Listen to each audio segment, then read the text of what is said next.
മനോജ് ടോക്സിലേക്ക് വീണ്ടും സ്വാഗതം.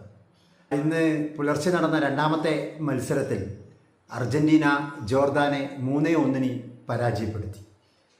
ലോക ചാമ്പ്യന്മാരായ അർജന്റീന മൂന്നാമത്തെ മത്സരത്തിന് ഇറങ്ങിയത് 9 മാറ്റങ്ങളുമായിട്ടാണ്.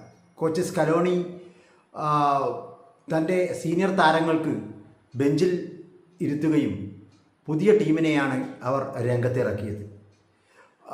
നിക്കോളോ ഓട്ടമെൻറ്റിയുടെ ക്യാപ്റ്റൻസിയിലാണ് അർജന്റീന കളത്തിലിറങ്ങിയത്.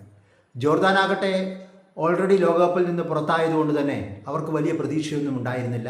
ചെറുത്തു നിൽക്കുക മാത്രമാണ് അവർക്ക് മുന്നിലുണ്ടായിരുന്ന ഏക വഴി. വെച്ച് 19-ാം മിനിറ്റിൽ തന്നെ അർജന്റീന ലീഡെടുത്തു.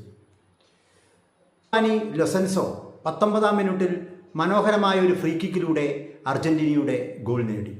പിന്നീട് 31-ാം മിനിറ്റിൽ അർജന്റീനയ്ക്ക് ലഭിച്ച പെനാൽറ്റി ഗോളാക്കിക്കൊണ്ട് ലൗട്ടാറ മാർട്ടിനസും രണ്ടാം ഗോൾ പൂർത്തിയാക്കി. രണ്ടാം പകുതിയുടെ ആദ്യ നിമിഷങ്ങളിൽ തന്നെ 55-ാം മിനിറ്റിൽ ജോർദാൻ അർജന്റീനയ്ക്കെതിരെ ഈ ലോകകപ്പിലെ ആദ്യ ഗോൾ നേടി. മുസാരിയുടെ മനോഹരമായ ഒരു ഗോളായിരുന്നു അത്.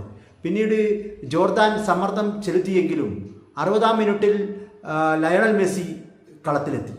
പിന്നീട് 81-ാം മിനിറ്റിൽ മനോഹരമായ ഒരു ഫ്രീ കിക്കിലൂടെ ലയണൽ മെസ്സി തൻ്റെ ഗോൾ നേട്ടം 6 വർദ്ധിപ്പിച്ചു.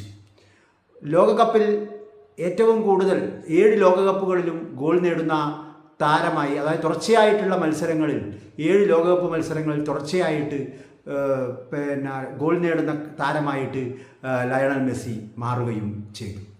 കളിയുടെ കൃത്യമായ വിശകലനത്തിലേക്ക് വന്നു കഴിഞ്ഞാൽ തങ്ങളുടെ ബെഞ്ച് സ്ട്രെങ്ത്തും അതുപോലെ ഒത്തിണക്കവും മറ്റ് ടീമുകൾക്ക് കാണിച്ചു കൊടുക്കുവാൻ സ്കലോണിക്ക് കഴിഞ്ഞു എന്നുള്ളതാണ് ഈ മത്സരത്തിൻ്റെ പ്രത്യേകത. ജോർദാനാവട്ടെ ആദ്യമായിട്ട് അർജന്റീനിയൻ പോസ്റ്റിൽ ഒരു ഗോൾ എത്തിച്ചു എന്നതിൻ്റെ ഒരു അഭിമാനവും അവർക്ക് ഉണ്ടാകും എന്ന കാര്യത്തിൽ യാതൊരു സംശയവുമില്ല. ഒരു പ്രധാനപ്പെട്ട കാര്യം, ഒരു അർജന്റീനയുടെ ഒരു പോരായ്മയായിട്ട് തോന്നിയത് ഓപ്പൺ പ്ലേയിൽ അർജന്റീനയെ ഗോളടിക്കാൻ ജോർദാൻ അനുവദിച്ചതേ ഇല്ല എന്നൊരു പ്രത്യേകമായ കാര്യവും നമുക്ക് ഈ കളി കൃത്യമായിട്ട് വിശകലനം ചെയ്താൽ മനസ്സിലാകും. അർജന്റീനയുടെ കളിയിൽ 93% പാസിംഗ് കൃത്യതയും ഏകദേശം 73% ബോൾ പൊസഷനും അവർക്കുണ്ടായിരുന്നു. ഇതവരുടെ ഒരു ഡെഡ് ബോൾ കൃത്യതയാണ് കാണിക്കുന്നത്. എന്നാൽ മുസാരിയുടെ വരവോട് കൂടിയിട്ട് ജോർദാൻ്റെ പ്രതിരോധത്തിൽ നല്ല മാറ്റമുണ്ടായിട്ടുണ്ട്. ആദ്യ പകുതിയിൽ അർജന്റീന കുറേയധികം മുന്നേറ്റങ്ങൾ നടത്തിയെങ്കിലും അത് ഫിനിഷിങ്ങിലേക്ക് എത്തിക്കാൻ അവർക്ക് സാധിച്ചില്ല, അല്ലെങ്കിൽ ഗോളുകളുടെ എണ്ണം ഇതിലും കൂടിയേനെ.